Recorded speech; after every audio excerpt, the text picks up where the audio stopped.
Who wants a pot of coffee? I just made coffee. You want a cup of coffee? Sure, there you go.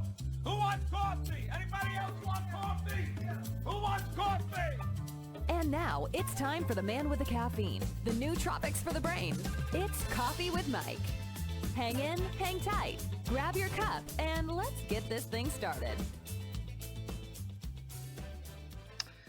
Hey everybody, welcome back to Java Chat. Coffee with Mike here, and I get to sit with our guest of the, well, I usually say guest of the day, guest of the week, or something like that.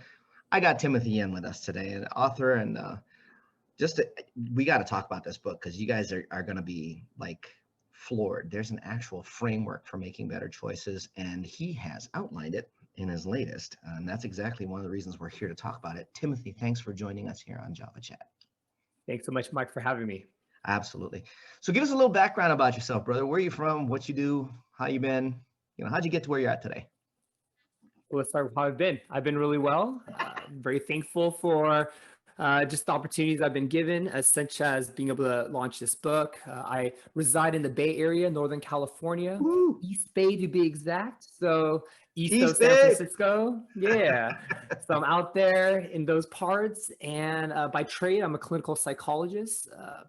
AKA healer, so I'm really big on. We like the proper titling. It's not just yes.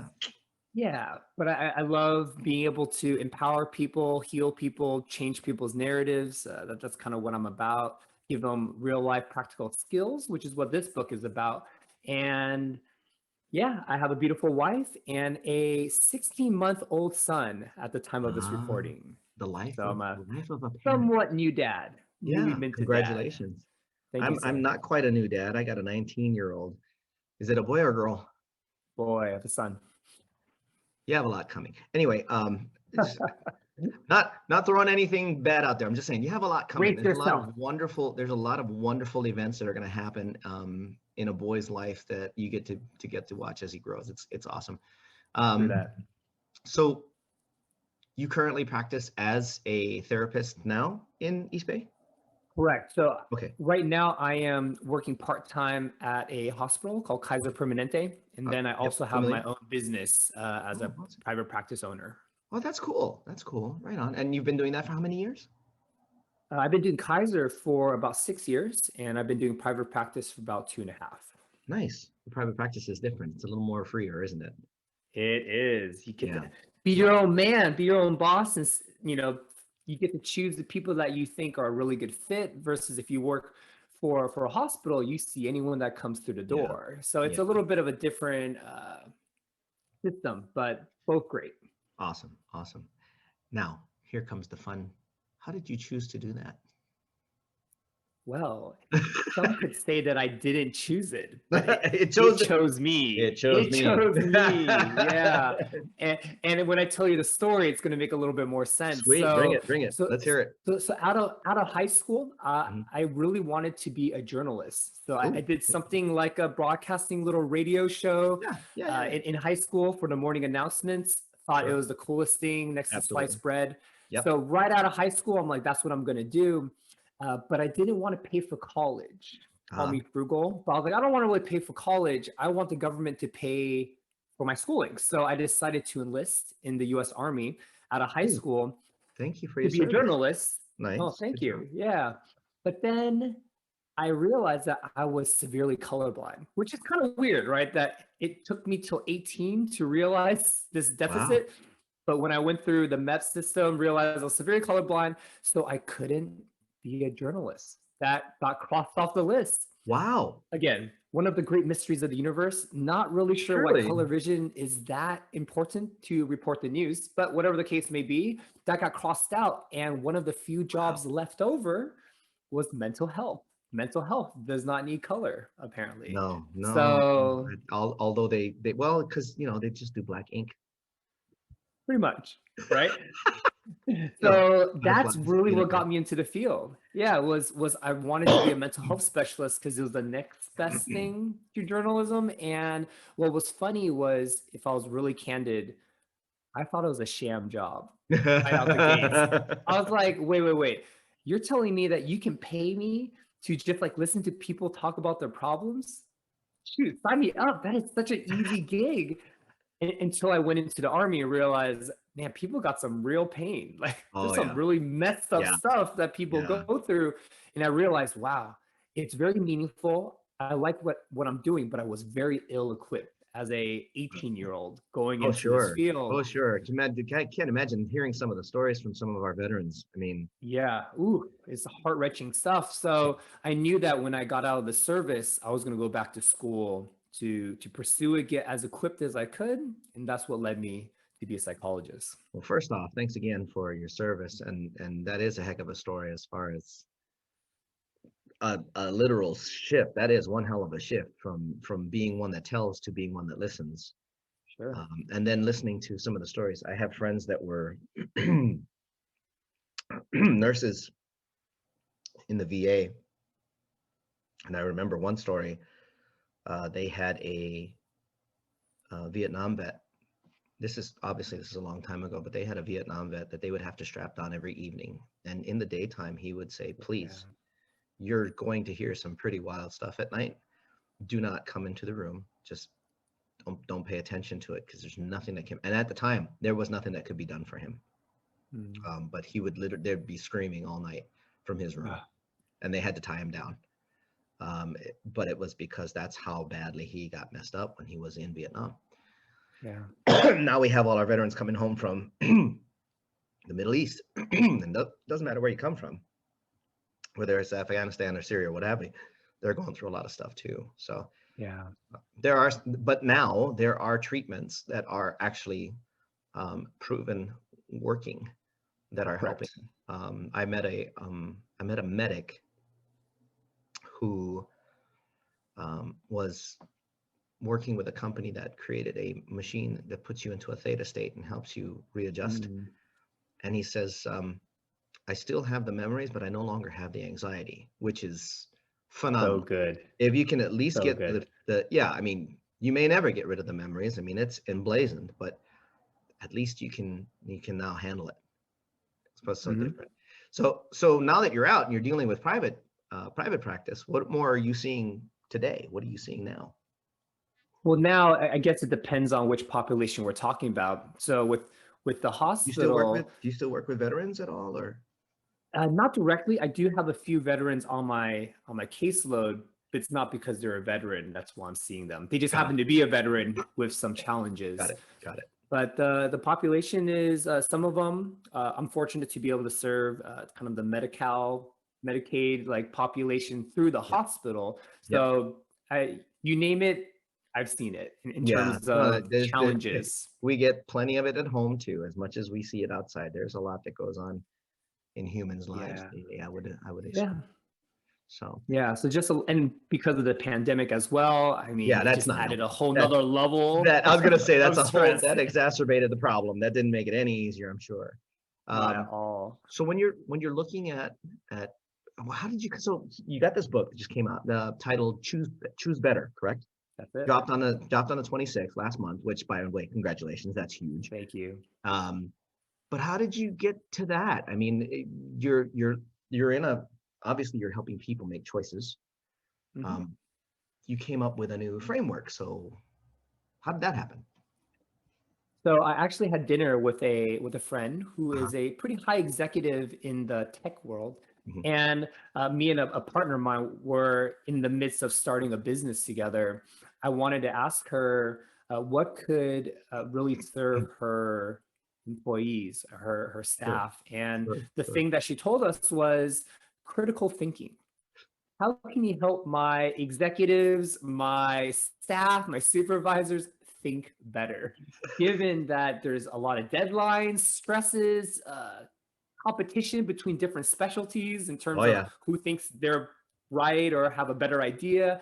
And she's like, is there any way that you can help them streamline the process, work through their emotions, and make better decisions? So that's where the idea was birthed, was that dinner. And then I sat down, thought about it a little bit more, and I realized, wait, this is not a tech industry issue. This is a human issue, right? It's a human People issue. are faced with some pretty challenging things in their lives, and sometimes gets overwhelmed by just the sheer number of things that are happening and what they're feeling. Yep. And I thought about a lot of the work that I've had the privilege of doing with my clients, and I realized, hey, there is some general themes there in terms of the healing process and helping people make powerful, authentic, well thought out choices. There are these kind of key components that surfaces every time. I'm And sure. that's where the idea of writing a book came to mind. I was like, I think I could encapsulate that in a really kind of accessible way for the common man to read. Sure. And it can impact people far beyond what I could reach in a office one-on-one. Yeah. I can only reach a small number of those people, but maybe this book can reach many more people that could, make better decisions for their lives. Yeah, there's a lot to be said for that. I mean, just in the just in the human condition alone, when we're thinking about people making choices, a lot of times they still choose emotionally versus following a path of logic, or following the true facts of what it is that they're looking at. And I'm talking about life decisions. Sometimes people will go, re even your path, if you think about it, when you look at the decisions that you made and then what you ended up doing, you ended up choosing at first emotionally and then realizing logically afterwards. It's like, oh no, this was a good move. It's interesting that if I think completely IMHO and $5, which gets you Starbucks, that if we took more time to realize the reality of what was really going on and follow a logical path, that better decisions would be made. Unfortunately, the human condition is to think emotionally and choose from there. So as you wrote this book, what did you find? I mean, what kind of revelations did you realize? Besides that, what other revelations did you have? Well, I wouldn't necessarily say the revelations as they are highlighting the science behind why people don't make good choices. So that's some of my beginning chapters is let's just spell it out and put it on the table, because when people realize, there's these like unconscious forces at play that create these knee-jerk reactions to respond. If people are just more aware that that's happening, they have a fighting chance to counter some of those reactions. So I definitely address a lot of those bad choice making variables in the book. And then I present the framework, which is like a 4-part question series to help people walk through thinking things through, identifying who they are, their values, like really making choices that come from their being rather than some of these other, what's that saying? Like the squeaky wheel gets the grease. Like whatever seems to scream out at you first, that's the thing you pay attention to. The framework is really doing its best to quiet the outside white noise and focus in on the real data points that are going to matter for your decision making. That was actually a piece of advice given to me by an old Hell's Angel. Oh, nice. Believe it or not, of all the places of wisdom that it would come from, he literally looked at me and he went, whatever's screaming the loudest, shut it out. There's something quiet behind it that you're supposed to be paying attention to. And I'm looking at him going, that's a Hell's Angel telling me this. I'm like, okay. Just don't hurt me. Yeah, got it. He was thankfully he was a good friend, but literally he was one of those guys who was like, listen, I'm going to give you some wisdom here. If it's a choice between your head and your heart, follow your head, because your heart's going to get you in trouble. And if there's a lot of noise, shut the noise off. There's something quiet behind it that you really should be paying attention to. And I was like, okay, I'm in. Cool. Thanks, bro. Wisdom sometimes comes out of the most unlikely places, doesn't it? Oh, if you're willing to listen, wisdom is everywhere. Everywhere. I think that's the problem, is most people think just because of a, what's the word? Of course, brain fart time. It has to do with the fact that, preconceived notions, that there isn't wisdom someplace just because of a bad connotation. There we go. Around something or some title.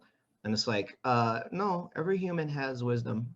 You need to keep your ears open just in case.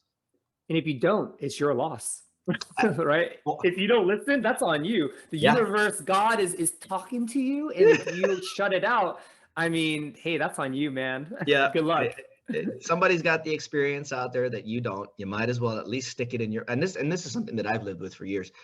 Anytime I get advice from anybody, I don't care who it is, whether it's relevant in that moment or not, I stick it in the filing cabinet, because Who Good knows? for you. If you end up in that situation and you don't have that file ready, or that file isn't there, which happens to a lot of people, Yeah. you're gonna be filing your own report, and it's not gonna be pretty. It's gonna come at a cost. It's gonna come out as a cost. There will be no ROI on this investment. Sorry. Or there will be, but it's a much higher cost than you yeah. wanted to pay, because you could have just listened to wisdom. Yeah, exactly. And not pay the cost. Yes. That's cool, dude. That's awesome. All right, cool. People can find the book, guys. Just for those of you, I'm going to say it now, even though I say it at the end. You can find the book on Amazon.com. The link will be down below. Make sure you grab a copy. Obviously, this book is written for anybody. Is there anything in particular you'd like to icing the cake, if you will? Is there anything you'd like to add on to why this book should be a part of your library? Well, let's talk about the audience. So I did have an audience in mind. Okay. When you write a book, at least that's what I was told, you want to have an audience in mind. They call it an avatar, your ideal reader. Absolutely. Who are you really shooting for? And so I don't want to be so arrogant and be like, yes, this book's for everyone, even though I think it really is. But the key audience really comes down to two groups of people. Audience number one is people who are generally indecisive. They just have a really hard time making a call, feeling good about the choices that they make. They seem to stay in a perpetual state of confusion, or just passiveness, just straight up passive. Just, I don't want to choose anything. I don't want to be wrong about my choice. So that's group number one. And then group number two is people who make regrettable choices. So sometimes they just make it too quickly. They haven't really thought it through. They pull the trigger and realize, oh shoot, I shot the wrong person. Like that's not what I was trying to go for, but now I have to pay the piper for what I've done. Hopefully literally shot the person, but yes, that's a bad choice. That was yeah. So I'm aiming for those two groups of people. If I can help people who are indecisive be empowered to be more decisive, and then people who have no problem making a choice, they just don't always make great ones, to make better ones, my job here is done, right? That's really what the book is aiming for. So essentially everybody, because that everyone has at one point or another either been one or the other, or have been both. Yep. Yeah. So good call. Hint, hint, for those that are listening, get the damn book. Guys, we're going to take a short 30-second pause. When we come back, next section, we're going to talk about what inspires, what gets him motivated to do what he does in the mornings and every day. So we're going to take a short 30-second pause, and we'll be right back. And we're back, Java Chat, Coffee with Mike here, sitting with Timothy Yen, author of the new book, Choose Better. Second section is always the same. We always ask our guests, what inspires them, what motivates them, what gets them moving in the morning, which leads us to, what kind of books have you read in the past that have inspired you, or what kind of mentors or people that you have taken after and follow and listen to. But the whole thing about taking advice, which we just got through, what wakes you up, man? What gets you? I'm going to assume the little one is definitely one of them, but what else? Yes. So I did want to go on a slight tangent in saying that the reason why I stuck with being a psychologist was actually for two reasons, which will connect to what motivates me every day. I needed to find a line of work that checked these two boxes. Box number one is it has to be interesting. There has to be a certain level of variety, challenge, or else, if I'm just putting the same car part on this vehicle day in, day out, like that would be really tough for me. Yeah. But I needed to know that there's something that was alive, something that was new and challenging, and people are it. People are all those things. Yeah, they are. I kind of joke and say that I could see 10 people who struggle with depression, but every single one is so vastly different in terms of how they got to where they are. And the treatment becomes vastly different, customized to what's going on. So I love that part of my work. And the second part, which is equally important, if not more important, is that it's meaningful work. Right. Meaning that I need to know that it's making some sort of contribution, that it's making people's lives better, that my time here on earth was better because I was here, because of what I was willing to give back and and help change people's trajectories from wherever they were headed to somewhere where they actually want to go. So those are kind of the two things that really resonated with me in this particular field. And I get to do that pretty much every day. That's huge, dude. That's huge. The simple, um, the simple part of it being that there's an effect. It affects other people's lives in a positive manner. That's both admirable and just super courageous, dude, because you're in a field you see some real heavy stuff. Yeah. I was about to say heavy shit because it pretty much is. It could be. Not Yeah. always, but yes, some of Yeah. them are very heavy for sure. Yeah. And maybe you can share a couple of stories of how that's worked out as far as the things that have worked, and those that you have served. Not necessarily a specific story, but how you've seen it change someone's life or something of that nature. Because I'm sure that the end result is just proof in the pudding, so to speak, that you made the right choice. Yeah. So that's a really great question, Mike, which is how do I even know that this stuff works? Are people's lives actually improved, or am I in this weird delusion that I think it is, but there's really no evidence that that's actually happening? And if you were to ask me, the obvious answer is the feedback that I get from my clients. Sure. They're the ones that tell me straight up that, this is the evidence.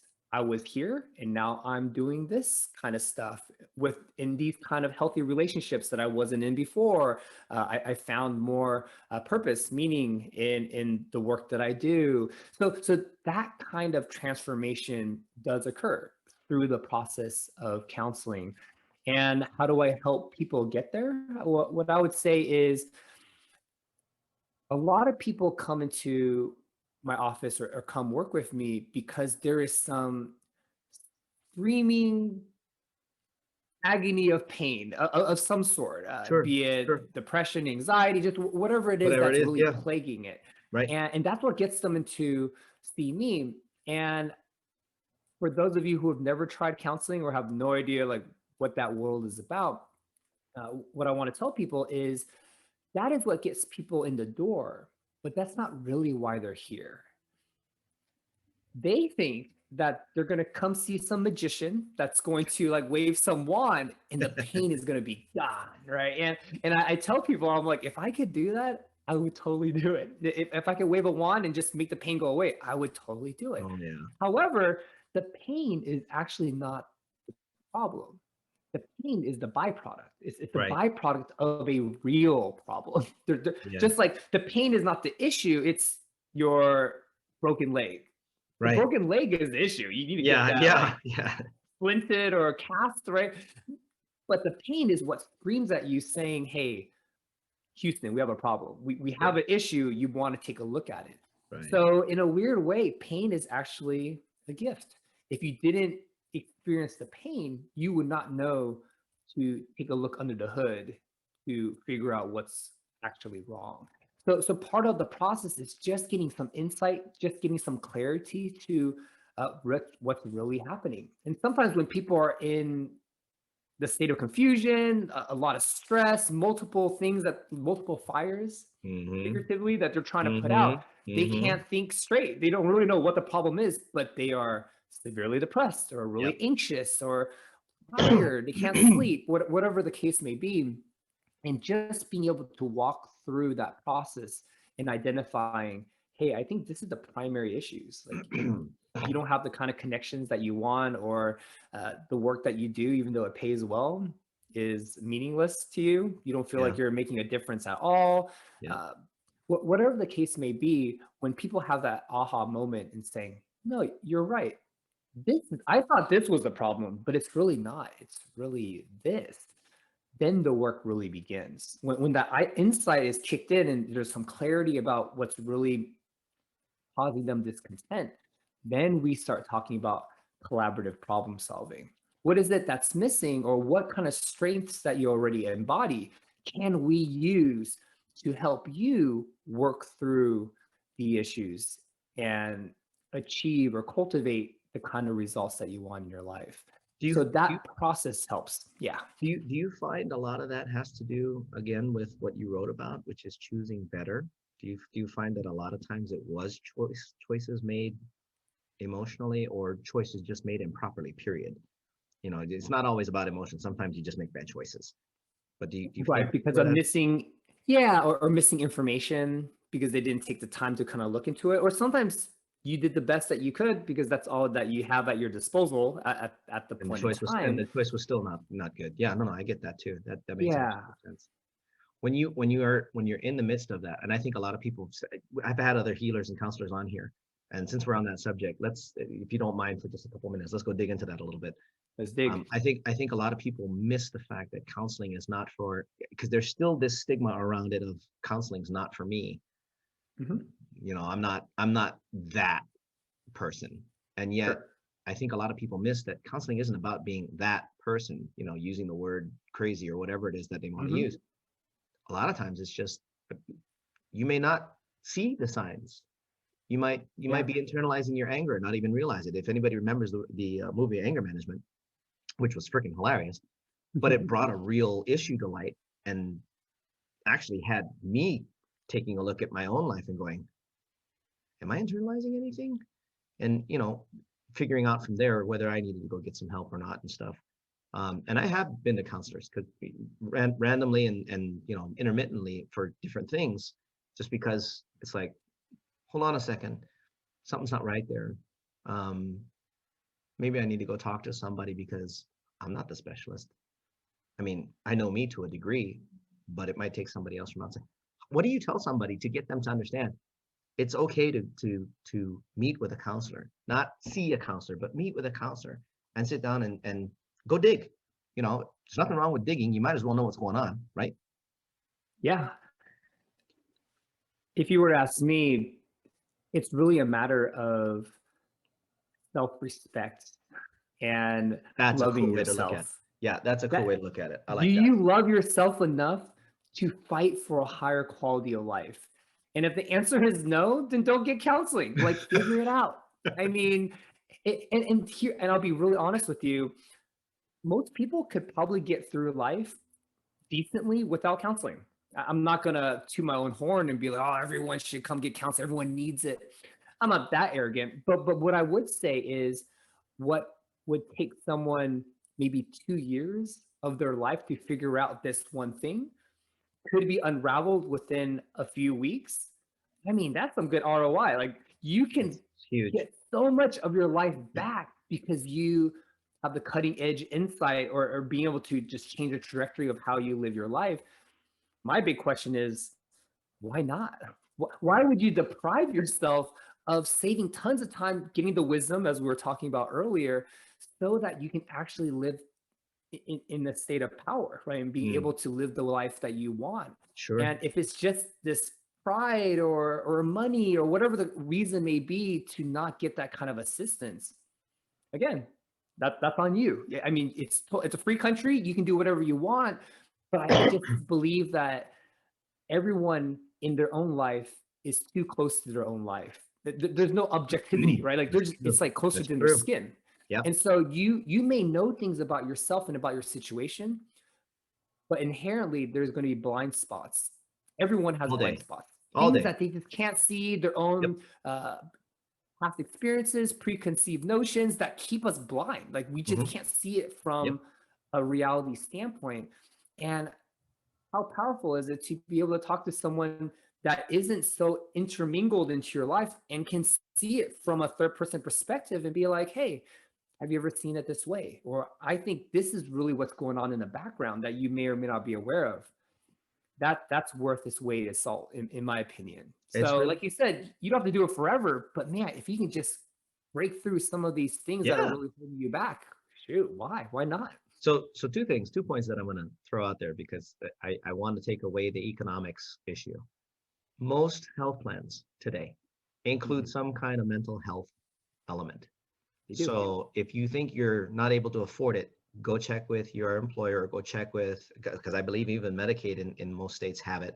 Go check to see if you can get a referral to a mental health expert, because it's not going to cost you if that's the case. Now, if you're in one of those situations where you can't, okay, I got it.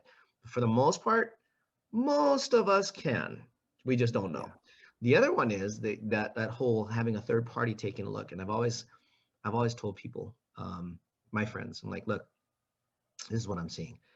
And the only reason I'm seeing this is because I'm outside of your storm. When you're in the middle of a tornado, you can't see shit. Mm-mm. But those of us that are standing on the outside, even if the damn thing's 40 kilometers wide, we can still see in and see where you're at and see what you're doing. And this is what we see. You might want to make some different choices, or maybe try this instead, or something of that nature. Now, that's just being a friend.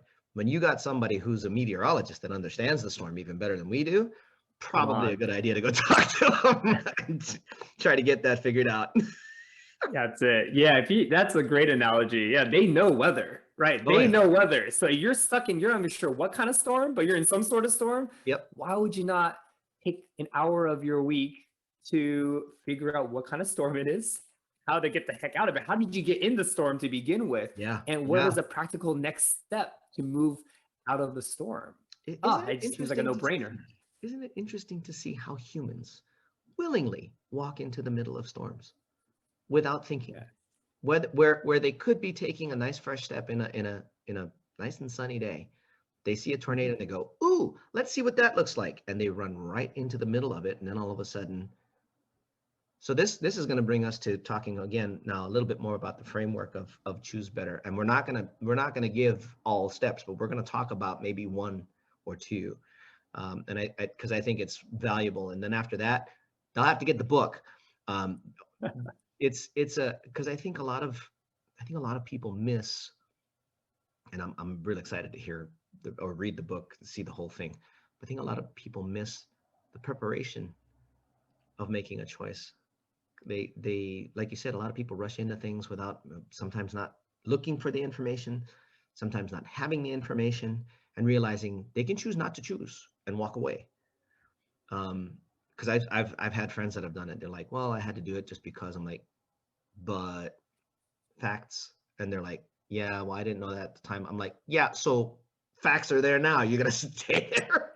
Come on, dude. Exactly. Yeah, it's like we have to address, I think, that part too. So we're doing real good on time, guys. We're gonna take another short 30-second break. When we come back, I want to talk a little bit about that, and then what's in the future, obviously, because I'm hearing podcasts screaming in the back of my head. Whether you have one or not, I don't know. We'll find out in a second. But that should be something, especially maybe you can call it the Choose Better podcast. We'll figure that out. We'll be back in about 30 seconds right after this. And we're back here, Java Chat, Coffee with Mike and Timothy Yen. You got to have some letters after your name. I do. What are they? PsyD. PsyD, there it is. Psychology. Okay. There you go. There we go. Okay, cool. I just want to make sure that we get that all in there. So it's like, well, he's just a dude, right? No, he's a psychologist. He's real. He's a real doctor. He's a real deal. All right, so we're back on this book called Choose Better. There's a framework that you laid out. Is this something that you came up with, or is this just something you realized was real, or how did it come to be? So I'll be really honest. I'm not that smart. So it's not my ideas in terms of creating the framework, but it is my idea in terms of configuring it in the way that I have. But there's tons of science. Yeah, there's tons of science. There's tons of much smarter people than I have who have contributed to this framework. Sweet. But I'm the one that configured the order and the questions that are related to the pieces to the framework. That's awesome. Cool. And then the framework itself, you said there's four pillars, right? 4 pillars, 4 parts. Okay, so let's pick on 2 of them. Two that are the ones that you see people failing at the most. Let's start with the first pillar. So the first pillar has to do with your emotions or your feelings. So the big question that I encourage people to ask is, what are my feelings telling me? What are my emotions trying to tell me? And I start with that because the way that our brain is engineered, the pace at which emotions hit your brain is something like 1/10 of a second. Like it hits you so fast that your logic brain is just catching up. Just catching up to try to figure out, like, why are you feeling this way? Like, because the feelings are so fast. Right. And so I start with that pillar because if you're feeling something intensely, Mm-hmm. it's probably important. Yeah. Whatever that person, situation, whatever you're confronting, if you feel a certain way, the stronger the feeling, the more important it is to you. The $1,000,000 question is why? Why is it important to you? And our emotions tell a tale. There's something behind the emotion that most people, depending on their cultural, family upbringing, tend to ignore. They just like, oh, I don't want to feel angry, or I don't want to feel sad. I'm just going to suppress, like pretend I don't feel that way. And I'm like, no, no, no. Feelings are your friends. Or your feelings are actually trying to tell you something if you would only take a moment to listen. And back to the wisdom, there's Right. wisdom in your feelings. So one of the examples that I give is anger. Anger is a hot topic. Oh, right? yeah. What is it? Anger is something that we're not really sure how to deal with it because it's so explosive. It's so powerful, and it kind of hijacks your brain, and you're just like, ah. And so anger is, and I explain it, I call it the 7 universal feelings. And there's like a lot of varying degrees. Yeah. Like anger has a lot of variations. Like slightly annoyed would be on one end of the spectrum. A rage would probably be on the other end. Anger is probably somewhere in the middle. So anger, bottom line, is it's about injustice. It's about unfairness. We feel anger as an emotion when something is not right. And we are given this kind of Hulk superpower in that moment to right what's wrong. Nice. Or to punish who is being unjust towards us. Right. Or protection, a certain level of protection as well. Sure. Yeah. So that's the big question is, if anger is the emotion that comes up for you, what about this situation is wrong to you, or is unfair, or should not be that way? And that will actually open a very productive thought process to uncovering what is it that needs to be addressed. So that's just an example. So pillar number 1 is hopefully helping people make sense of the feelings that they have, normalize them in a certain way, because it's a human thing, not a male, female thing. It's a human thing. And can we use that and leverage it to our benefit rather than having it wreak havoc because we don't understand what it's trying to say? Yeah, let me add on to that. And when you talk about the spectrum of anger, because this is kind of funny, I was just thinking about that. You said from slightly annoyed, which is my neighbor blasting their music at 2 a.m, all the way to rage quit, which is basically Call of Duty Warzone getting hacked. So it's, for those of us out there that understand that one is absolutely hilarious, actually. I don't know why people rage quit and do that kind of shit. It just tells me that they've got personal issues.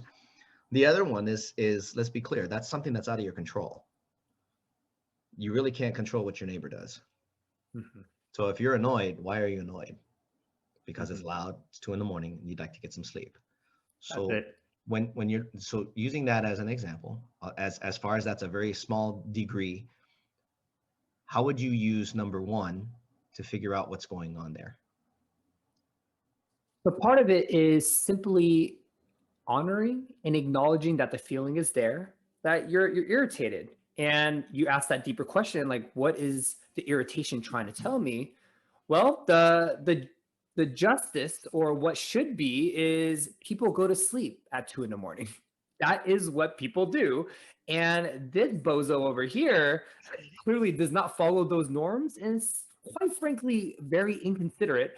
So he's doing this thing that is preventing me from getting the rest that I want. So just being able to articulate that is like 80% of the battle. Like simply being able to say it is huge, because it gets super clear in your mind. Oh, that's really what the irritation is about. That does not mean you go and knock on the door next door and tell them to turn it down either. This is just acknowledging, guys. This is only pillar number 1. This is not the pillar number 1. This is just number 1. Right, pillar number 1. Yeah, we haven't talked about our options yet, which is by the time you're done with the 4 pillars, you got options. You could knock on their door, but you haven't gone through the other 3 pillars to exactly. We're not make there sure yet. That's what you want to do.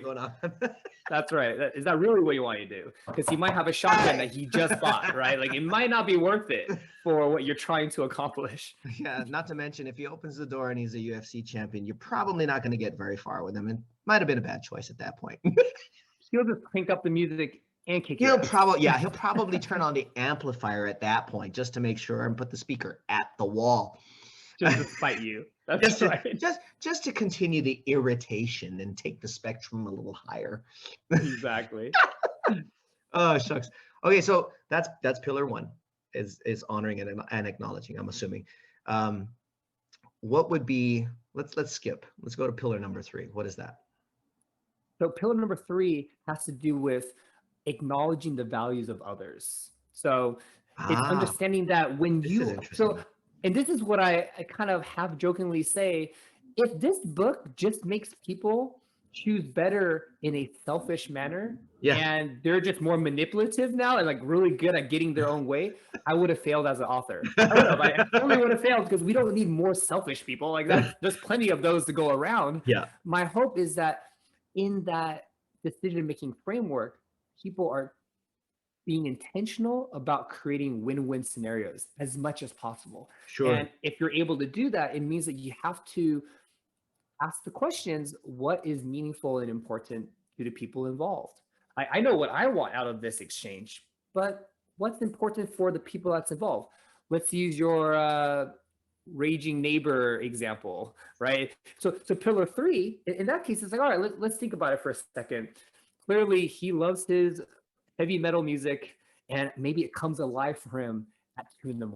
Like that's where it sounds good, right? And so whatever the case may be, maybe some unresolved emotional issues that he couldn't deal with in the daytime. So this is his way of like venting. And so what would his value be? Well, his value is probably to get some of that frustration out of his system, be able to just kind of let loose, take a few shots, whatever he's doing next door. Sure.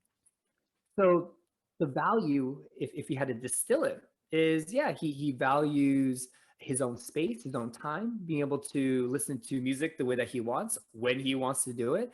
And you want to at least have that on the table when you are making your decisions. Like, hey, that guy also has needs, and technically he is in his own house. Like, he's not like breaking the law in some respects. He's just being an inconsiderate neighbor, but he is like within his rights to kind of do whatever he's doing on his own property. So is there a way that I can make a choice that will consider what will be in it for him too? So it's just having that dialogue in your mind so that you can create a win-win scenario as much as possible. Yeah, I can completely see that. It's kind of funny. The first thing I think about when you talk about that, being more selfless in the situation as you're going through this process, thinking about others and including for the win-win, et cetera, et cetera. Whether you're in business or in personal life, your willingness to allow room for somebody else to have something in it, even though it's really you're trying to appease, is a selfless mark that allows literally the rest of the world to thrive, if you will.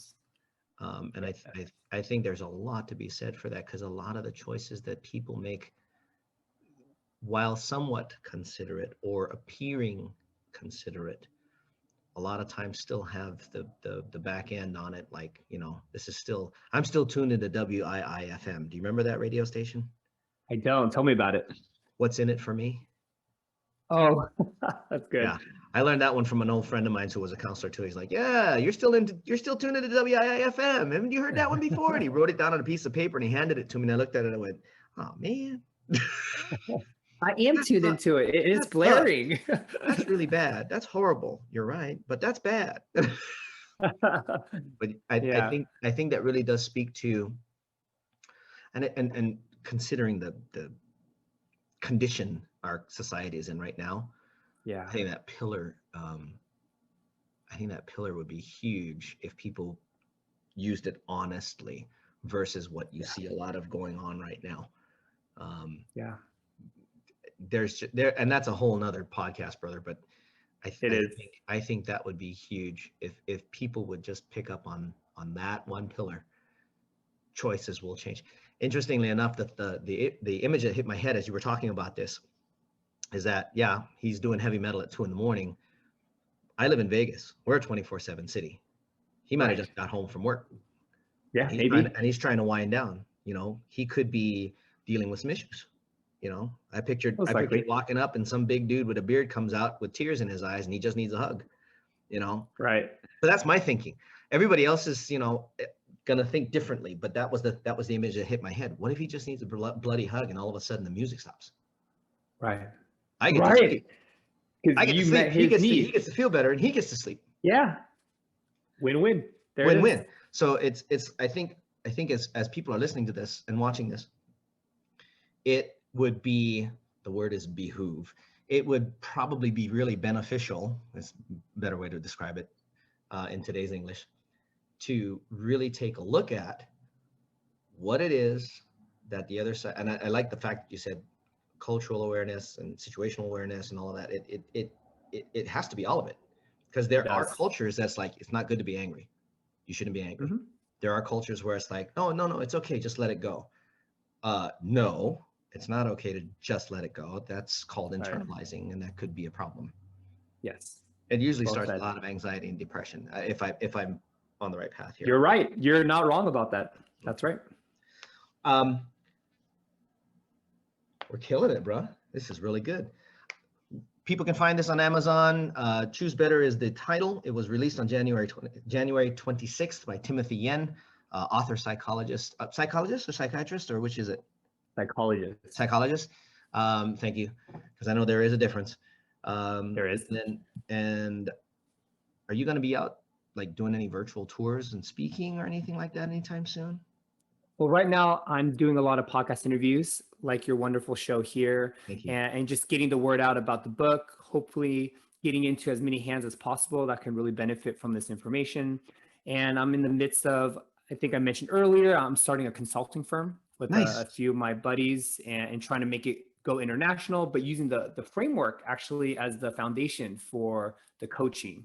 And so I have a few things in the works in terms of how I want to leverage this information and making it go big. Cool. And if anybody wants to follow you, where can they find you? I mean, obviously on what social platforms and where and whatnot.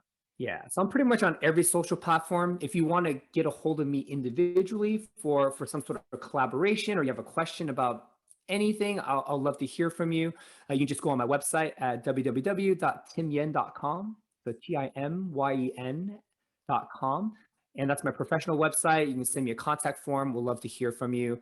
Started an Instagram page in relationship to the book called Choose Better Consulting. And you can follow me on Instagram. I highlight different quotes in the book, but I give you the author mindset behind why I said what I said.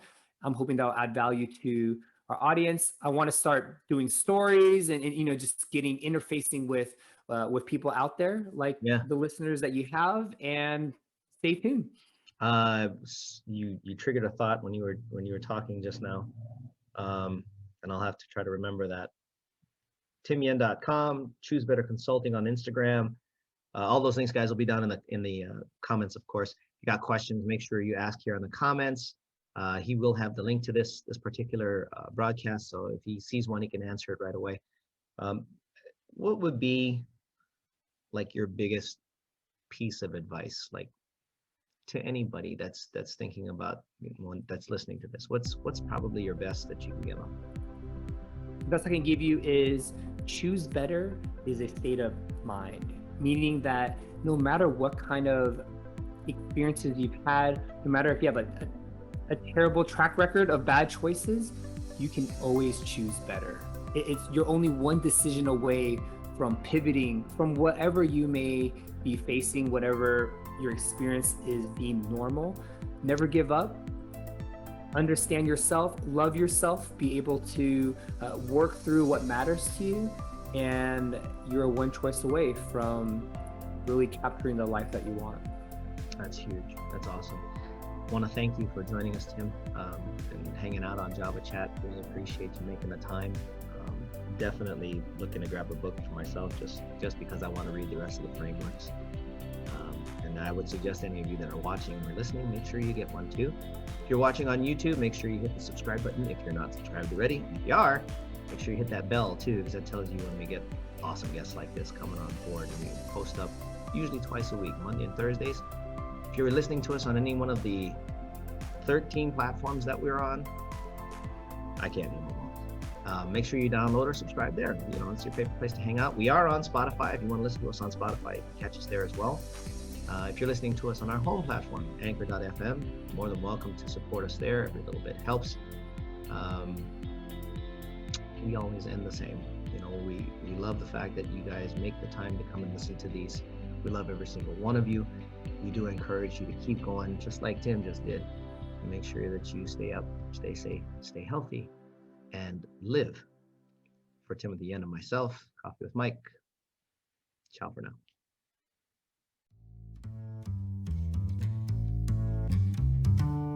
For more information on Java Chat, visit www.javachatpodcast.com. You've been listening to Coffee with Mike on Java Chat. Tune in weekly to this podcast for the next episode. You can also download or subscribe today on your favorite podcast platform.